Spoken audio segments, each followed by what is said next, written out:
तीमुथियुस के नाम पौलुस रसूल का पहला खत 5वां बाब जो 25 आयात पर मुश्तमिल है। किसी बड़े उम्र रसीदा को मलामत ना कर, बल्कि बाप जानकर नसीहत कर, और जवानों को भाई जानकर, और बड़ी उम्र वाली औरतों को मां जानकर, और जवान औरतों को कमाल पाकीज़गी से बहन जानकर। उन बेवाओं की जो वाकई बेवा हैं इज्जत कर, और अगर किसी बेवा के बेटे या पोते हों तो वो पहले अपने ही घराने के साथ दीनदारी का बर्ताव करना और माँ बाप का हक अदा करना सीखें, क्योंकि ये खुदा के नजदीक पसंदीदा है। जो वाकई बेवा है और उसका कोई नहीं, वो खुदा पर उम्मीद रखती है और रात दिन मुनाजात और दुआओं में मशगूल रहती है।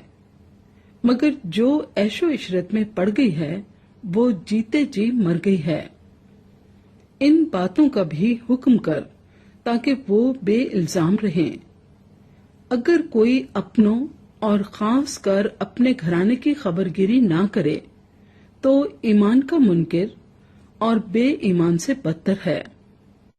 वही बेवा फर्द में लिखी जाए जो 60 वर्ष से कम की ना हो और एक शौहर की बीवी हुई हो और नेक कामों में मशहूर हो, बच्चों की तरबियत की हो, परदेसियों के साथ मेहमान नवाजी की हो, मुकद्दसों के पांव धोए हों, मुसीबत ज़दों की मदद की हो और हर एक नेक काम करने के दर पे रही हो।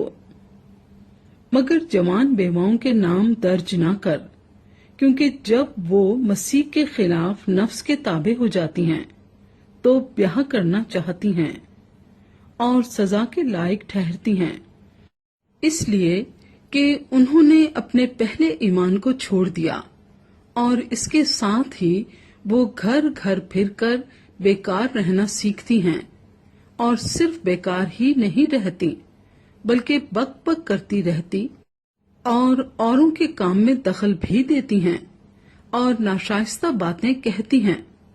बस मैं ये चाहता हूँ कि जवान बेवाएं ब्याह करें, उनके औलाद हो, घर का इंतजाम करें और किसी मुखालिफ को बदगोई का मौका ना दें, क्योंकि बाज गुमराह होकर शैतान की पैरों हो चुकी हैं।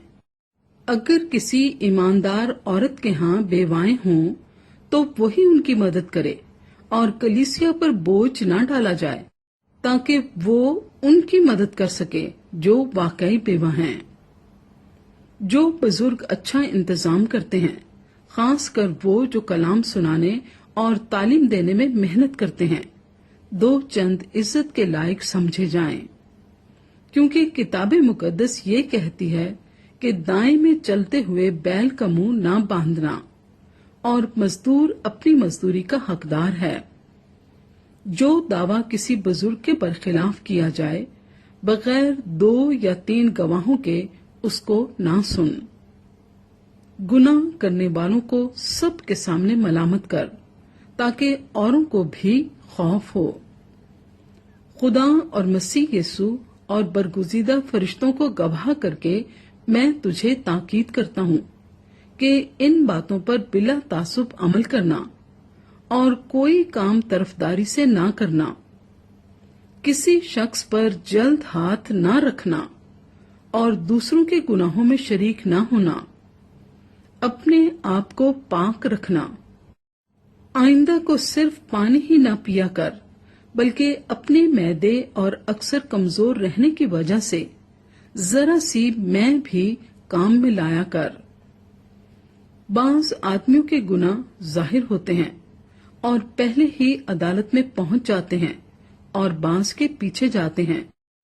इसी तरह बाज अच्छे काम भी जाहिर होते हैं और जो ऐसे नहीं होते वो भी छुप नहीं सकते।